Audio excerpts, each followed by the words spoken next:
নমস্কার, আমি ডক্টর বোধসত্ত্ব খান চলে এসেছি সহজ শেয়ার বাজারের আরেকটি নতুন এপিসোড নিয়ে। প্রিয় বন্ধুরা, আশা করি সবাই ভালো আছেন এবং সুস্থ আছেন। সোশ্যাল মিডিয়াতে বিগত কয়েকদিন ধরে একটি ট্রেন্ড নিয়ে দারুণ হইচই চলছে। আমি সপ্তাহখানেক আগেই এই ট্রেন্ডটি নিয়ে আলোচনা করেছিলাম, যদিও সেটা মেম্বারদের জন্য ছিল। কয়লা থেকে তেল উৎপাদন করা এইবার যে ট্রেন্ডটা পিক আপ করছে, অর্থাৎ যেটা নিয়ে সরকার সত্যি সত্যি ভাবনা চিন্তা করছেন, সেটা হচ্ছে কোল গ্যাসিফিকেশন। সেটা আজকে একটু সংক্ষেপে আলোচনা করব। এই কোল গ্যাসিফিকেশন ভারতবর্ষের জন্য কিভাবে উপকৃত সাব্যস্ত হতে পারে এবং কোন কোন সেক্টর তারা এই কোল গ্যাসিফিকেশনে ইনভলভ থাকতে পারে এবং কোন কোন সেক্টর উপকৃত হতে পারে, সেটা নিয়েও এই এপিসোডটায় আলোচনা থাকবে। এই কোম্পানিজগুলোর নাম করব, হতে পারে তার মধ্যে কয়েকটা কোম্পানিতে আমার বা আমার পরিবারের ভেস্টেড ইন্টারেস্ট থাকলেও থাকতে পারে। ভবিষ্যতে যদি আমরা নতুন করে কিনি বা বিক্রি করে আগাম বিজ্ঞপ্তি দিয়ে কিনতে বা বিক্রি করতে পারবো না। আপনাদের অনুরোধ করব, সবসময় একজন সেবি রেজিস্টার্ড ইনভেস্টমেন্ট অ্যাডভাইজারের পরামর্শ নেওয়ার চেষ্টা করবেন। আমার কথা শুনে যদি কোনো শেয়ারে বাই সেল সিদ্ধান্ত নেন, ক্ষতির মুখোমুখি হতে পারে। সবশেষে এই ধরনের এপিসোড কেবলমাত্র বাঙালি বিনিয়োগকারীদের এডুকেশনাল অ্যাওয়ারনেস বৃদ্ধির জন্য। এখানে কোনো ধরনের কোনো শেয়ারের কিন্তু বাই সেল রেকমেন্ডেশন, সাজেশন বা অ্যাডভাইস দেওয়া হয় না। দেখুন, মানি কন্ট্রোলে একটি খবর বেরিয়েছে সম্প্রতিকালে। সেখানে বলা হচ্ছে ভারত সরকার ক্যাবিনেটের মাধ্যমে 37,500 কোটির একটি প্রজেক্ট বা বিভিন্ন প্রজেক্টসের অ্যাপ্রুভাল করতে চলেছেন কোল গ্যাসিফিকেশন সংক্রান্ত। আমাদের যে সাপ্লাই চেইন ছিল মধ্যপ্রাচ্যের সঙ্গে, সেটা দারুণভাবে ডিসরাপ্টেড হয়েছে। দেখুন, ক্রুড অয়েলের সঙ্গে গ্যাস যে সাপ্লাইটা আসছিল, সেটা প্রায় বন্ধ হয়ে যাবার জোগাড় হয়েছে। আমরা ভারতীয়রা ভুগে চলেছি। কেবলমাত্র ক্রুড অয়েল মানে পেট্রোল ডিজেল তা নয়, তার সঙ্গে অত্যন্ত মূল্যবান আরও কিছু প্রোডাক্টস আসতো মধ্যপ্রাচ্য থেকে। সেই প্রোডাক্টসগুলো আপাতত পাওয়া সম্ভব না হলে বিভিন্ন সেক্টরস দারুণভাবে ডিসরাপ্টেড হচ্ছে এবং যেগুলো ভারতবর্ষের ফিউচারিস্টিক সেক্টরস বা ফিউচার সেক্টরস, যেগুলো এক্সপ্লোসিভ গ্রোথ দেওয়ার সম্ভাবনা রয়েছে, সেই সেক্টরসগুলো সবচেয়ে বেশি ক্ষতিগ্রস্ত হচ্ছে। সুতরাং ভারত সরকার সিদ্ধান্ত নিয়েছেন, যা হয়েছে যথেষ্ট হয়েছে। এরপর নিজের ভালোর কথা নিজেকেই ভাবতে হবে। বিদেশি কোনো দেশের উপর নির্ভর করা আপাতত সম্ভব হচ্ছে না। তার কারণ, কোথায় কখন সাপ্লাই চেইন ডিসরাপশন হবে এবং অন্যের মুখের দিকে তাকিয়ে আমাদের বসে থাকতে হবে, সেটা কেবলমাত্র অসম্মানজনক তা নয়, তার সঙ্গে কিন্তু আমাদের পকেট থেকে বিপুল অর্থের বৈদেশিক মুদ্রা খরচ হয়ে যাবার ব্যাপারটাও রয়েছে। কোল গ্যাসিফিকেশন কি? আপনারা সাধারণত সবাই জানেন যে ভারতবর্ষে যে পাওয়ার বা এনার্জি উৎপন্ন করা হয়, তার 55% পাওয়ার জেনারেশন হয় কোল বেসড থার্মাল পাওয়ার প্লান্টসগুলো থেকে, অর্থাৎ কয়লা থেকে ইলেকট্রিসিটি উৎপন্ন করা হয়।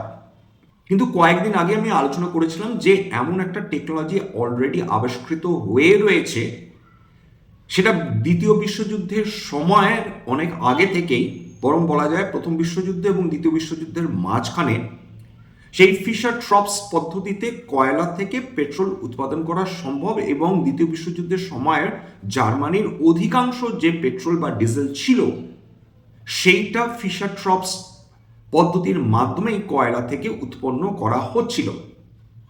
কোল গ্যাসিফিকেশনটা আরেকটি পদ্ধতি, যার মাধ্যমে কয়লা থেকে বিভিন্ন ধরনের কমোডিটি উৎপন্ন করা সম্ভব। এর মধ্যে রয়েছে ফার্টিলাইজার্স, এর মধ্যে রয়েছে সিনথেটিক গ্যাস, এর মধ্যে রয়েছে হাইড্রোজেন, অ্যামোনিয়া এবং অন্যান্য পণ্য। কেন হঠাৎ সরকার এই বিপুল পরিমাণ টাকা তারা বরাদ্দ করতে পারেন কোল গ্যাসিফিকেশনের ক্ষেত্রে? তার কারণ, সাপ্লাই চেইন ডিসরাপশন হলে আমাদের মারাত্মক ক্ষতি হয়ে যাচ্ছে।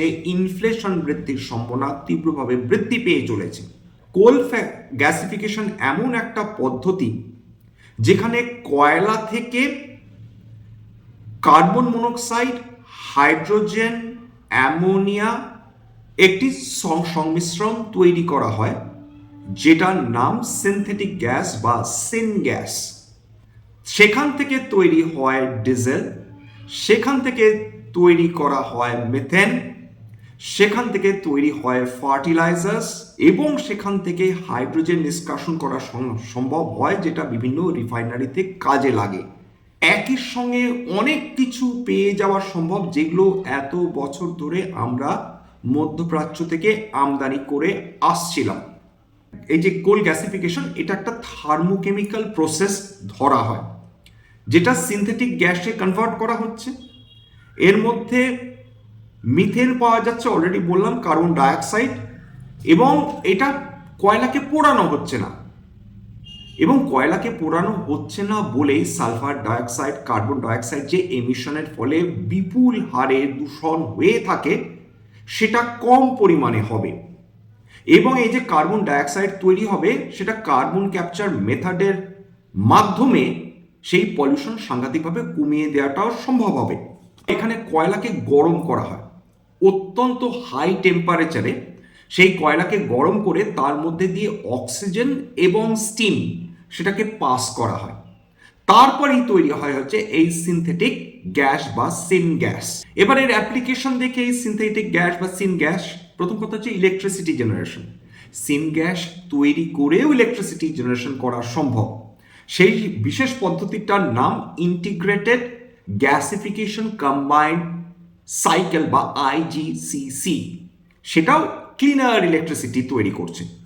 2 নম্বর, কেমিক্যাল প্রোডাকশন, অর্থাৎ মিথানল তৈরি হচ্ছে, অ্যামোনিয়া তৈরি হচ্ছে, ইউরিয়া তৈরি হচ্ছে, অর্থাৎ ফার্টিলাইজারের যে সংকট তৈরি হয়েছে মধ্যপ্রাচ্য থেকে গ্যাস না আসার ফলে বা সালফার না আসার ফলে, সেইটা আমরা অনেক অংশে কমাতে পারি যদি আমরা কয়লাকে প্রকৃত অর্থে কমার্শিয়াল লেভেলে গ্যাসিফাই করতে পারি তো। এবং অন্যান্য ইন্ডাস্ট্রিয়াল কেমিক্যালস যেমন পেট্রোকেমিক্যালস। এই কয়লা যে গ্যাসিফিকেশন হচ্ছে বা কোল গ্যাসিফিকেশন হচ্ছে, তার মধ্যে তৈরি হচ্ছে মিথানল তৈরি হচ্ছে, ইথানল তৈরি হচ্ছে। ইথানল এমনিতেই সেটা পেট্রোলের সঙ্গে মিশিয়ে 80-20 রেশিওতে আমরা সেটাকে অটো ফুয়েল হিসেবে ব্যবহার করা শুরু করে দিয়েছি ইতিমধ্যে। এছাড়া তৈরি হচ্ছে ডাইমিথাইল ইথার। এটা এমন একটা বর্ণহীন গ্যাস, একটা দাহ্য গ্যাস, যেটা এলপিজির অল্টারনেটিভ হিসাবে বা আমরা যেটাকে কুকিং গ্যাস বলি তার অল্টারনেটিভ গ্যাস হিসাবে সেটাকে ব্যবহার করা সম্ভব। এটা ডাইরেক্ট রিডিউসড আয়রনের তৈরির ক্ষেত্রে বা স্পঞ্জ আয়রন তৈরির ক্ষেত্রে দারুণভাবে কাজে লাগে। অর্থাৎ সরাসরি ভারতবর্ষে তো প্রচুর আয়রন ওর রয়েছে, লৌহ আকরিক রয়েছে, বিপুল পরিমাণ রয়েছে, যেটা চায়না আমাদের কাছ থেকে আমদানি করে থাকে। এইবার সেইটাকে সরাসরি স্পঞ্জ আয়রনে রূপান্তরিত করা সম্ভব হয় এই কার্বন মনোক্সাইড প্লাস হাইড্রোজেন অর্থাৎ সিন গ্যাসের মাধ্যমে। ফুয়েল প্রোডাকশন, অর্থাৎ আমাদের যেটার সাহায্যে গাড়ি চলবে, সেটা 2 চাকা 3 চাকার 4 চাকা বা যাই বলুন না কেন, অর্থাৎ সিনথেটিক ন্যাচারাল গ্যাস এসএনজি, সেটা এবং লিকুইড ফুয়েলস যেমন গ্যাসোলিন বা ডিজেল, সেটাও তৈরি হবে বাই প্রোডাক্ট হিসাবে এই কয়লা থেকে, প্রথমে সিন গ্যাস এবং সিন গ্যাস থেকে পরবর্তীকালে অন্যান্য প্রোডাক্টস। ভারতবর্ষের অলরেডি ন্যাশনাল কোল গ্যাসিফিকেশন মিশন তৈরি হয়ে গিয়েছে, যাদের মূল লক্ষ্য 2030-এর মধ্যে যে করেই হোক 100 মিলিয়ন টন যাতে এই সিন গ্যাস তৈরি করা সম্ভব হয়। সরকার কেন এটা করতে চাইছেন তার পেছনে কারণ থাকবে। সরকার এটা করতে চাইছেন তার কারণ সরকার চাইছেন আমাদের ইম্পোর্ট ডিপেন্ডেন্স কমুক, অর্থাৎ আমরা যে বাইরের এই এতগুলো দেশের উপর নির্ভর করে বসে আছি এবং ভুগছি, সেই ভোগান্তি যাতে আমাদের কম হয়।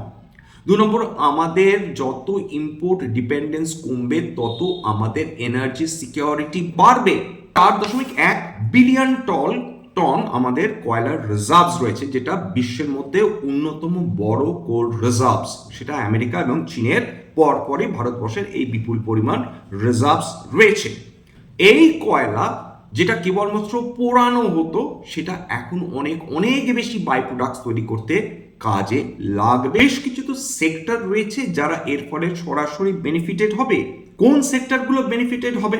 ফার্টিলাইজার সেক্টর, যেটা নিয়ে আমরা দারুণভাবে ভুগছি কিন্তু কোনোভাবে আলোচনা হচ্ছে না।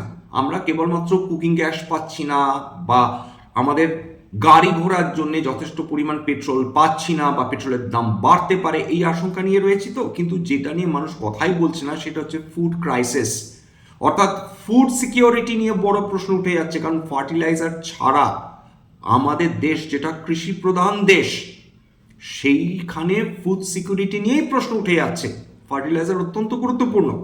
সেই ফার্টিলাইজার সেক্টর তারা বেনিফিটেড হবে। সিনগ্যাস থেকে তৈরি হয় অ্যামোনিয়া এবং ইউরিয়া। ইউরিয়া আপনারা জানেন যে সবচেয়ে জনপ্রিয় যে ফার্টিলাইজার্সগুলো রয়েছে তার মধ্যে অন্যতম। যে মিলিয়নস অফ ডলার্স আমাদের খরচ করতে হয় বিদেশ থেকে ইউরিয়া আনানোর জন্যে, সেটা ভারতবর্ষতেই তৈরি হবে এবং অনেক কম খরচে তৈরি হবে। 2 নম্বর কেমিক্যাল সেক্টর। কেমিক্যাল সেক্টরের মধ্যে মিথানল ইন্ডাস্ট্রিয়াল ইউসেজ রয়েছে, ইথানল সেটা অ্যালকোহলিক বেভারেজ তৈরির ক্ষেত্রে বলুন, বা এখন সেটা ফুয়েল অর্থাৎ কার ফুয়েল হিসাবে বলুন, দুটোতেই কাজে লাগছে।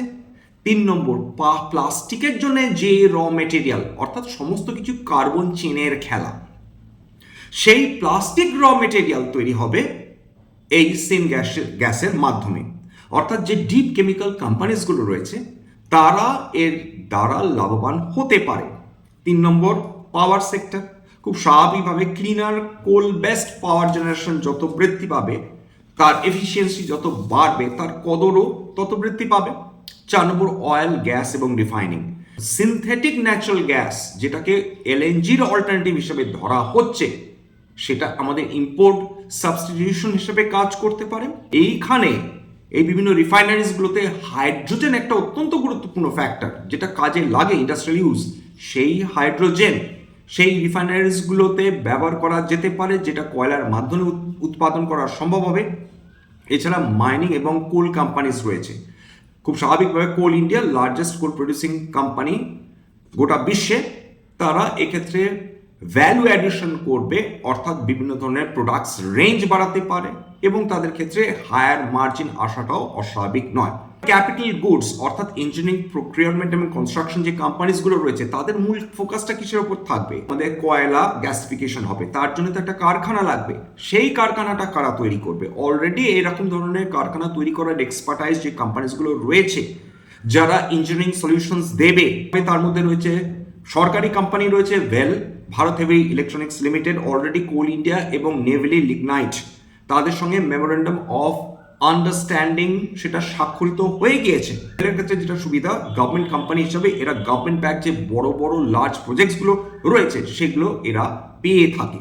ভারতবর্ষের সবচেয়ে বড় infrastructure company Larsen and Toubro, সেটা নিউক্লিয়ার প্রজেক্টসও তৈরি করছে, সেটা বিভিন্ন থার্মাল প্লান্টস তৈরি করছে, সেটা বিভিন্ন রিনিউয়েবল এনার্জি প্রজেক্টস তৈরি করছে, হাইড্রোজেন ট্রেন তৈরি করছে। এক্ষেত্রে তারা কোল গ্যাসিফিকেশনের ক্ষেত্রেও তাদের এক্সপার্টাইজ লাগাতে পারে।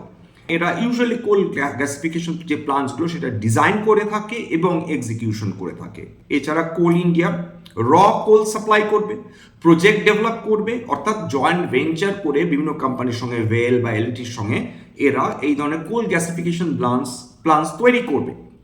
নেভেলি লিগনাইট, এটা কেবলমাত্র যে মাইনিং কোম্পানি তা নয়, লিগনাইট বলে দিই যে কয়লার একটু ইনফিরিয়ার গ্রেড যে কয়লাগুলো রয়েছে সেটাকে লিগনাইট হিসাবে ধরা হয়। এবং তার মধ্যে সবচেয়ে বড় কোম্পানি, এটাও সরকারি কোম্পানি, নেভেলি লিগনাইট। এরা অলরেডি একসঙ্গে একটা পাওয়ার কোম্পানি এবং মাইনিং কোম্পানি, এরা গ্যাসিফিকেশন প্রজেক্টে কিন্তু অ্যাক্টিভ পার্টনারশিপ করে চলেছে। কোল গ্যাসিফিকেশন এর মার্কেটটা কিরকম দেখুন, 2025-এ এর মার্কেট গোটা বিশ্ব জুড়ে 14.68 বিলিয়ন ডলারের মার্কেট ছিল, বড় মার্কেট। 2026-এ সেটা 15.55 বিলিয়ন ডলার হয়েছে। 2034-এ প্রজেক্টেড ভ্যালু 24.16 বিলিয়ন ডলার। এবং এই তথ্য আমি নিয়েছি ফরচুন বিজনেস ইনসাইটস থেকে। একটা দারুণ গ্রোথ হবার সম্ভাবনা রয়েছে নেক্সট কয়েকটা বছরে। মূল প্রোডাক্টস যেমন সিন গ্যাস প্রথমে তৈরি করতে হবে, তারপর আসবে fertilizers, ammonia, ammonium nitrate. 2 number fuel, synthetic gas SNG, methanol এবং ডিজেল তৈরি হবে।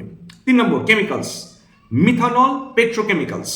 4 নম্বর পাওয়ার, ইলেকট্রিসিটি অর্থাৎ ইন্টিগ্রেটেড গ্যাসিফিকেশন কম্বাইন্ড সাইকেলের মাধ্যমে আইজিসিসি তারপর ইন্ডাস্ট্রিয়াল ফিডস্টক যেমন হাইড্রোজেন, যেটা রিফাইনারিতে ব্যবহার হবে এবং সেটা ডাইরেক্ট রিডিউসড আয়রন অর্থাৎ স্পঞ্জ আয়রন, লৌহ আকরিক থেকে স্পঞ্জ আয়রন তৈরিতে কারণ সেটা কাজে লাগবে। এইটা ভারতবর্ষের হয়তো বা পরবর্তী মেগা ট্রেন্ড হতে পারে। এক্সিস্টিং টেকনোলজিস আছে আমাদের কাছে, কয়লা থেকে পেট্রোল তৈরি করার জন্যে, ডিজেল তৈরি করার জন্যে, ফার্টিলাইজার তৈরি করার জন্যে যে কাঁচা মাল অর্থাৎ কয়লা সেটা বিপুল পরিমাণে রয়েছে। এমন একটা অবস্থা যে যদি আমাদের কাছে যে পরিমাণ কয়লা রয়েছে সেটা যদি সত্যি সত্যি কেবলমাত্র পেট্রোল বা ডিজেলে আমরা কনভার্ট করতে চাই, সেটা দিয়েও আমরা 40 থেকে 80 বছরের মতন বিদেশ থেকে সম্পূর্ণভাবে তেল কেনা বর্জন করেও কিন্তু আমরা সেটা করতে পারি। হ্যাঁ, এই যে কয়লা থেকে পেট্রোল যে কনভার্সন, এটাতে বিপুল পরিমাণ কয়লা সেটা নষ্ট হয়, ঠিক যে কারণে সরকার এই ধরনের প্রজেক্টস কখনো উৎসাহ দেন।